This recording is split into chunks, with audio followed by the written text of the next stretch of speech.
Alright guys, welcome back to the channel. Today we get a 2022 Dodge Durango Rt with the big Hemi in the front. And this is what we're working with today, guys. Surprisingly, this is not a base model. This is the model just above the base model. So we're actually leveling up just a little bit though. But you know what, a little bit about the car. 5.7 liter Hemi, pushing 390 horsepower, 394 foot-pounds of torque, powering all four wheels. And let's do a quick little cold start. Yeah! Okay, this is what our key looks like. Similar to, again, the Dodge Charger key, but we do have an automatic tailgate. Pushing a gigantic 7-seater. And down here, we get some storage. And naturally, our spare wheel will be beneath the vehicle, not in the trunk. And if we go into the first row of back seats, you'll notice we have heated seats in the back, leather all around, our cup holders, and some space back there for the children. And if you come from here, you can kind of see from the driver's, from at least the rear passenger's perspective, how we're gonna look like as the driver over here. Pretty nice vehicle. Forgive me guys, it's a windy day, so we have to make do with what we got. And if we hop into the front, this is what we're working with. Let's turn this on and quickly pop the hood. Gigantic screen with Apple CarPlay, Android Auto. We got our phone charging over here, 2 cup holders, heated and ventilated seats, and a heated steering wheel, so that is a huge plus. But if we quickly open our hood, C200 and all that V8 5.7 liter Hemi, boys. We're gonna be having fun today. And I'm honestly gonna enjoy driving this one because usually I've been limited to only V8s in trucks, but this time we get a Durango. And of course we're gonna start it off in eco mode, just because you wanna be gas efficient, because not everyone's gonna be stepping on it as I do. Turn our heated seats because it's kind of chilly. We also get a moonroof as well. We might make it vent just so that you guys can hear what the engine sounds like, but let's get to it. 8-speed automatic transmission with paddle shifters as well too, so that is really nice. And of course you can manually shift from the gear shifter if you really wanted to. And since it's kind of a cold day, and we are at Ontario Tech University, so if anyone sees me with a GoPro around here, please don't ask too many questions.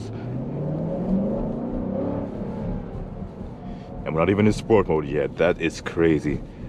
This thing does 0 to 60 relatively quickly for a gigantic SUV of this proportion. I want to highball it and give you like a good 5 to 6 seconds from 0 to 60. Just because it has a V8 in it and I'm kind of biased to V8, so of course I'm gonna hype it up. But don't worry, this is gonna be an honest review, and I'm gonna be honest here. This thing is really nice for a 7-seater. You get some Alcantara up here. We got Harman Kardon sound system. And did I mention that our seats are heated and ventilated? For us Canadians, that's like a huge thing, because heated and ventilated seats are like almost a lifeline in the winter. Because when winter gets brutal, we really need as much heat as we can possibly get. But you know what, let's quickly test out what our sound system sounds like. And since this is going to be an empty strip, we're going to put it in sport mode. Put this to vent. 3, 2, 1.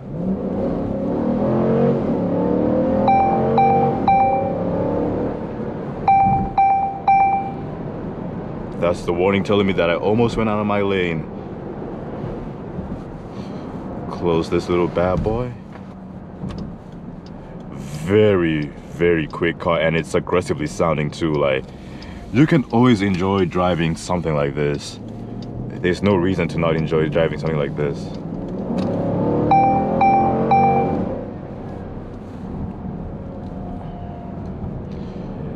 And honestly, it's not even bad at all. Also, it's warning about my forward collision because that is on. Let's just turn that off because that's where that beeping keeps coming from. If I can figure out how to turn it off. But let's just quickly go over the gas mileage on this thing. This thing on the highway is also going to be so much better compared to in the city, because in the city, with the way I've been driving it, I've been getting 13.2 liters for every 100 kilometers, which is not bad because I'm flooring it pretty much everywhere I go because I want to experience the car 110%. And honestly, that's just me though. But if you were to drive as a responsible adult, you're gonna get so much better gas mileage. But let's quickly turn off sport mode and talk about what our sound system sounds like. Hopefully I don't get copyright struck for this.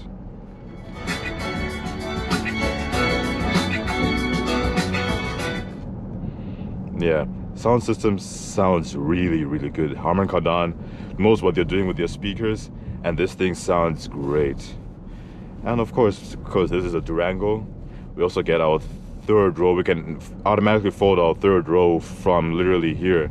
So if I tap this, our headrest from the third row drops so we can see the back a bit more clearer. We can also see our rear camera, gigantic camera, and it's actually pretty high quality as well. It's a gigantic high quality camera. And if we go to our performance pages and launch that, we can see what the past people have done with this thing. Let us quickly check something. Let's see what's the quickest someone got to 0 to 60. Oh, it looks like it hasn't been set yet. Well, the fastest someone has gone is 179 kilometers. And someone, the best time they had to 0 to 60 was 9.2 seconds. That cannot be accurate. This car has to be faster than that. But maybe I'm just overhyping the last person who drove this one, or underestimating the car. One of the two, I'm not sure. Well, you know what? That is just me though. Paddle shifters feel really nice. We should engage them for a bit. But again, the beeping will come back, so if I step on it, that beeping is bound to come back.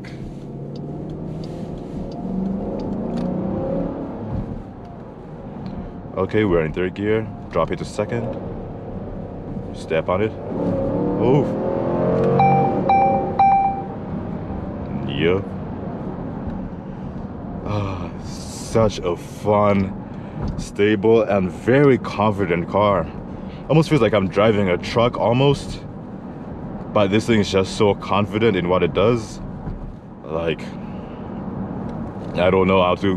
The best way to explain it is think of a truck, but with all-wheel drive and an extra row of seats in the back. And isn't heavy duty or that has that trucky feel, because this thing does feel pretty nimble though. This thing doesn't feel like a heavy duty vehicle, if you know what I'm saying. The suspension on this thing, of course you can take this thing off-roading if you wanted to.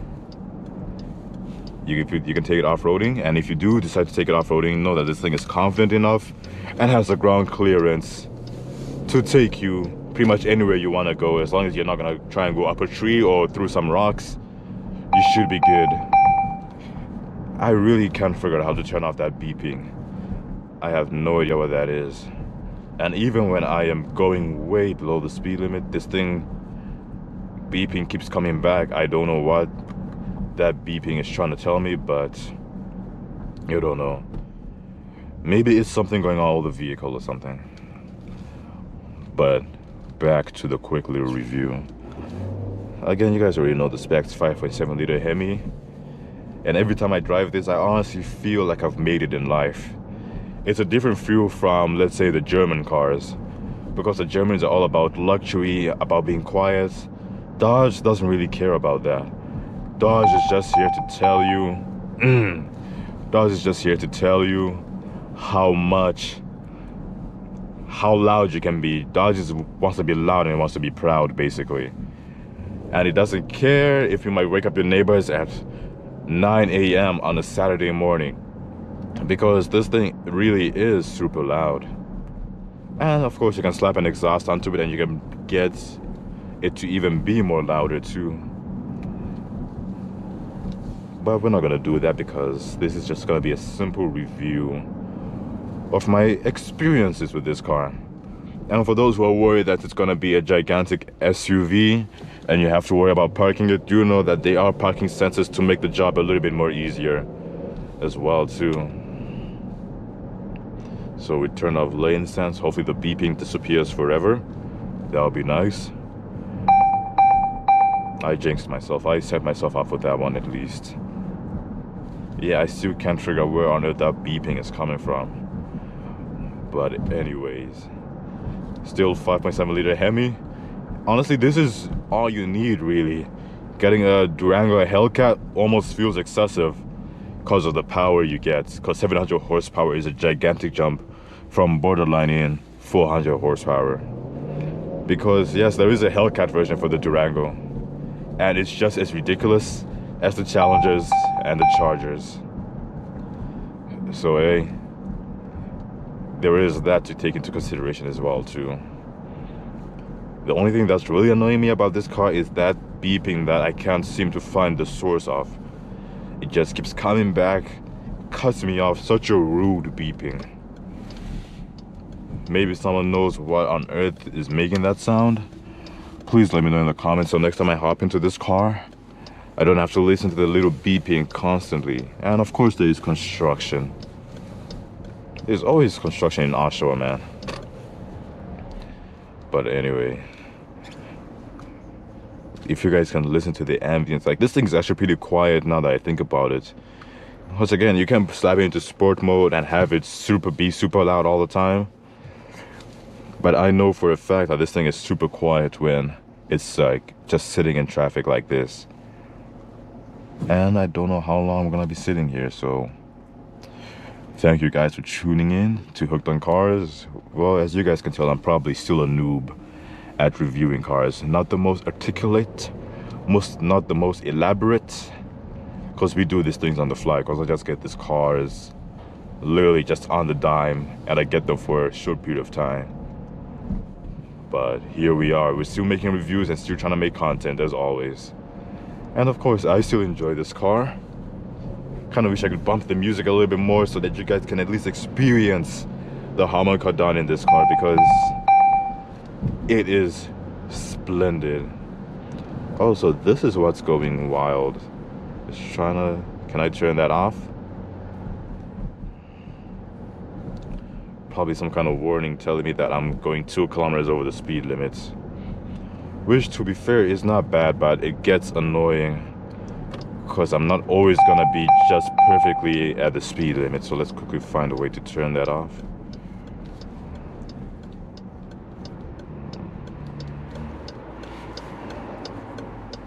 There, that is so annoying. Hopefully that fixes that, and we will put that to the test ASAP.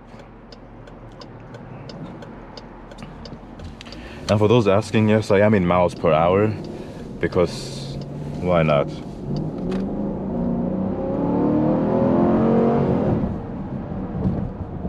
Yeah, the transmission is super aggressive on this thing, and you don't even need to slap this thing into sport mode to fully enjoy it, because regular driving mode is perfect in its own way. Again, we're not gonna compare it to like the German counterparts, which are gonna be smoother, more quiet, and have turbos to make everything seem better. This one is just pure, naturally aspirated ballsiness that just brings a smile to your face, essentially. Like, every time I drive this thing, I'm always getting a little bit more excited, because one, it's not rear-wheel drive, so I'm not worried about losing traction and spinning out, so you don't have to worry about that. And it's all-wheel drive, so you can drive it even in the winter, and you can still have fun in the winter still. And everything about this thing just screams American ballsiness. And for those who say that they may have cheap interiors, like, this is stitching all around, and all this is solid. None of this is shaking that much. Like, I have to put a lot of force to shake this, and of course, exerting that amount of force, I would expect it to bend a little bit, but it's still pretty solid all around.